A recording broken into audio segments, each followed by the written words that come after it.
Welcome back to SwitchCorner. Today we're going to be taking a look at Tennis World Tour 2 on the Nintendo Switch. First game, bit of a disaster on launch, but can this bring credibility back to the name? Well, they've brought in a new dev with a solid background in sports sims, so I'm excited to check it out.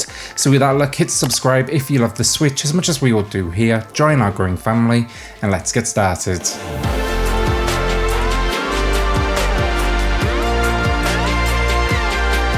So for those that don't know the history of the first game, the publishers, they basically admitted to pushing the game out for release well ahead of it being anywhere near completion, and this was all down to the fact it basically fell in line then with the French Open, and that was no doubt good for sales. An unfair practice for sure, especially when you factor in it came with a AAA price point.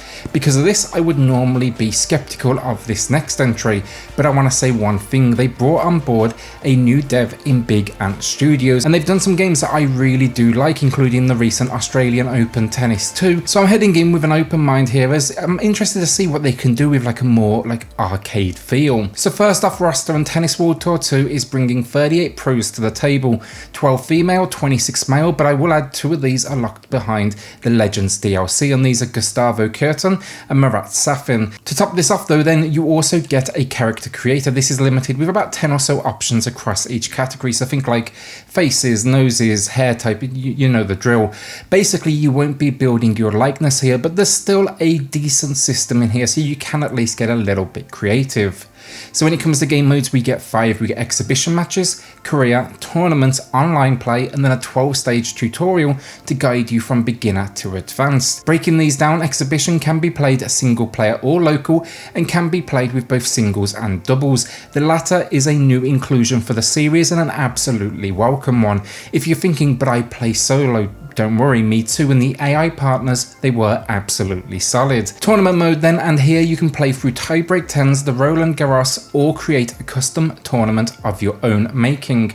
Rounding this out then, online, both solo and doubles, and then finally career mode. Career mode will force you to use a created player, no pros here because you're going to be traveling the world competing against them so you can move up the ranks. Alongside your run of the mill matches, you can expect a whole lot of menus and options to work your way through. Think like charitable events to compete in, training which are kind of like quick fire matches, meeting with your agent or hiring another one, or simply taking a rest.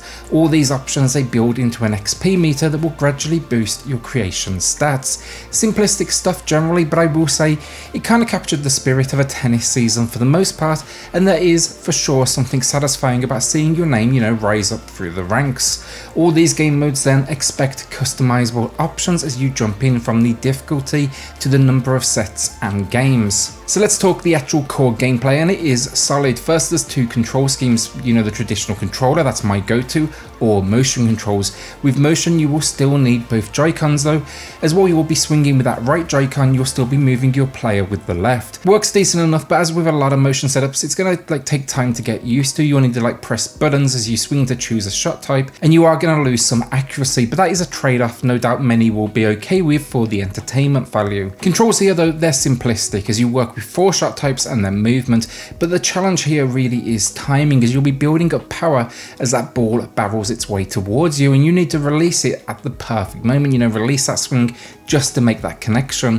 One thing you'll need to get used to though is the movement assist. It will often lock you in place, and while it is slightly less aggressive on the highest difficulty modes, it's always there, and there's really no way to remove it entirely, or at least it didn't feel that way. The last bit then, of course, serving that tennis ball, and this works on a 2-click system. 1, press to choose the shot type and start a meter above your head that goes from left to right. You aim for the center, you hold down your shot type, and then you release it at the very top of the serve. Really like this mechanic, and it works very well.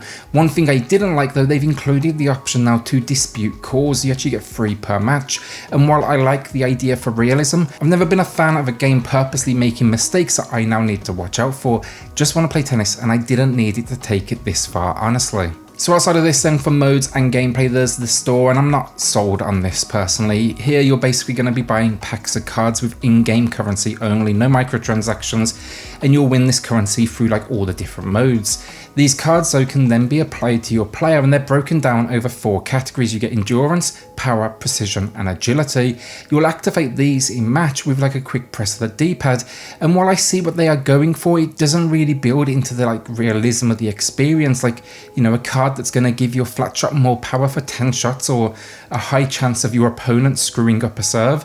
It's not a bad option, but that's what it should be, just an option. Instead here though, you actually can't turn it off in any mode. For me, there's going to be people out there that just want to play like a somewhat realistic game of tennis without worrying about, you know, their card selection or the odds it's going to put in their favour. It just kind of feels out of place. Other issues then, the auto movement, as I say, can be aggressive in locking you in place or moving you sometimes, though it doesn't take you to where you want to be. Physics at times as well, they can be a bit weird, like unrealistic movements or almost like rubber banding for your opponent to the optimal position for the ball. Then also generally, I gotta say the content, it's a bit on the sparse side. One licensed tournament, a basic career and then exhibition mode. It's not that the modes themselves are bad, but they need more, especially when you look at the price tag. Sure, in the US it's $40, which isn't bad, but in the UK, Europe and Australia, they're asking AAA pricing, and I've gotta say, absolutely not. The content is not where it needs to be. So finally, performance wise, a game like this can be in the bargain bin in a second if the frame rate sucks, and while it's not 60, it is running at a locked, smooth 30 frames per second in solos or doubles, and I didn't notice any sort of drops in my entire time with the game. Look, overall here we have a decent tennis game where a few of the design decisions are a little questionable, like the card packs and some of the control mechanics. They could definitely now use some tweaking. They have, however, delivered something considerably better than the first entry in the series, and clearly this was the better developer to do it. Sadly though, if you was hoping on a gameplay front you'd have like the next Virtua Tennis or Topspin, then I'm sorry to disappoint. It's definitely not that arcade-like. It's also nowhere near that quality. That said though, I am still having a good time with it. So graphically it's decent looking, menus are a little bit like simplistic, especially in career mode, but you know what, it does its job and it's easy to understand. Character models then, they for sure capture like the resemblance on most of our pros. I will say though, there's kind of like this weird issue where they definitely have that like wax museum look to them. The animations then of the pros are good but repetitive. Each shot type is well represented, but I didn't really notice much difference from one pro to the next, and I think this is a missed opportunity to like very much capture their individual personalities on the court. The 28 stadiums, and they look good. It's going to take you all over the world. They're definitely a little on the empty side, no doubt that is for performance, but weirdly I gotta say with quarantine it actually looked right, because it's just a weird world we live in right now. Camera angles then, we're getting 3 broadcasts, which is most of this video, and then 2 additional ones, one zoomed in slightly, one pulled back. Finally, this is the disappointment. It captures the like general broadcast feel, but misses entirely on the excitement. You know, winning a big tournament here is nothing more than a very quick like shortcut scene of the trophy being held or weirdly kissed, or at least it looks very weird with the animation they've gone for. So audio then and solid, there's not a huge amount to it, but we get the umpire, we get the ball, the sound of the rackets, and then the occasional piece of atmosphere from the crowd. All sounds good and realistic, and I mean that's all we can really ask for. Main menu, expect like some inoffensive music, and that's really about it on an audio front. So overall, Tennis World Tour 2 is 10 times better than the first game at launch. The mechanics are solid enough, and visually it's somewhere towards looking the part.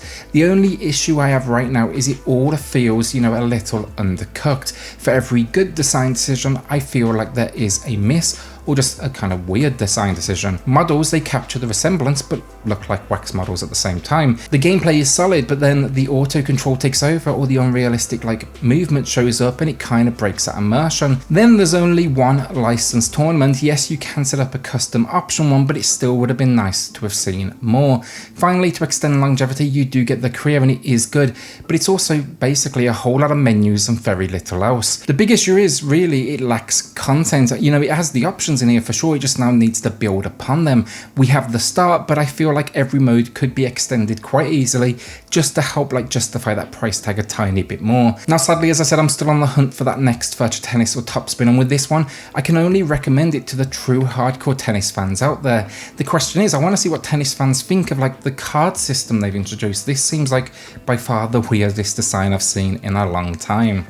Today I'm going to be giving Tennis World Tour 2 a slightly above average 6 out of 10. Hopefully now they will continue to patch and just work on this game in general, you know, throw in some more content without asking us to pull out the credit card and consider it DLC. That all said, the beauty of this package right now, we have a good solid foundation that's in working condition, and compared to the first, that's a miracle in itself. Hopefully they just now show it the future support like they did with the last entry.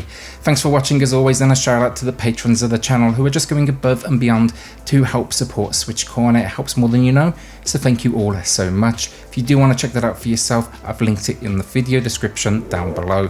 Then hit subscribe if you love the Switch as much as we all do here. Join our growing family, and I'll see you all on the next video. Thanks everyone.